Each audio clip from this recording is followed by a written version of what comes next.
Carbide के कचरे को लेकर जन संवाद कार्यक्रम का आयोजन किया गया।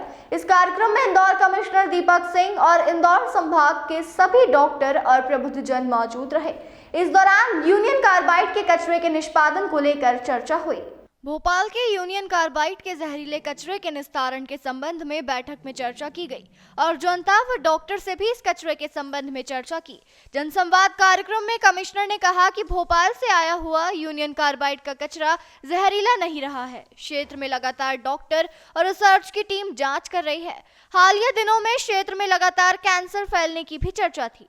डॉक्टरों द्वारा जो टेस्ट किए गए हैं उसमें पीथमपुर के आसपास के क्षेत्र में कैंसर या अन्य बीमारियों के लक्षण नहीं मिले हैं। गौरतलब है कि 2015 में यूनियन कार्बाइड का कुछ कचरा पीथमपुर स्थित राम की प्लांट में जलाया गया था।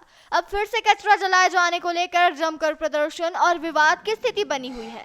इसे लेकर इंदौर संभाग आयुक्त ने स्पष्ट किया और बताया कि किस तरह से कचरे को जलाया जाएगा ताकि आसपास के क्षेत्रों में लोगों को परेशानी ना हो और आने वाले समय में भी कचरे की वजह से बीमारियां ना पैदा हो। मामले में दीपक सिंह ने कहा कि कचरे के निस्तारण की जो पूरी प्रोसेस होना है उसके वैज्ञानिक पहलुओं पर भी चर्चा की है। इसमें डॉक्टर, साइंटिस्ट, कॉलेज के प्रोफेसर, लेक्चरर तक सभी बातें पहुंचा रहे हैं। उन्होंने कहा कि कचरा निष्पादन की पूरी प्रक्रिया पारदर्शी और सुरक्षित है। जहां पर कचरे का निस्तारण होना है वो राम की प्लांट भी पूरी तरह से इस कचरे के निस्तारण के लिए सक्षम है। कमिश्नर ने कहा कि जब भी कचरे के निष्पादन की प्रक्रिया होगी तब वो खुद वहां प्लांट में बैठेंगे। जैसे आप जानते हैं कि यूनियन कार्बाइड भोपाल का जो कचरा है वो माननीय उच्च न्यायालय के निर्देश पे उसको पीथमपुर में जो इंडस्ट्रियल वेस्ट डिस्पोजल के लिए जो रैमकी का प्लांट बना हुआ है वहाँ पर 12 कंटेनर्स में लाया गया है।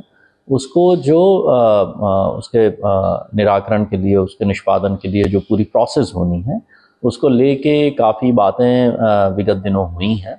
हमने उसके जो वैज्ञानिक पहलू हैं, उसकी जो पूरी प्रक्रिया है, उसमें सुरक्षा के क्या उपाय किए गए हैं, इसके बारे में जनसंवाद कायम किया है।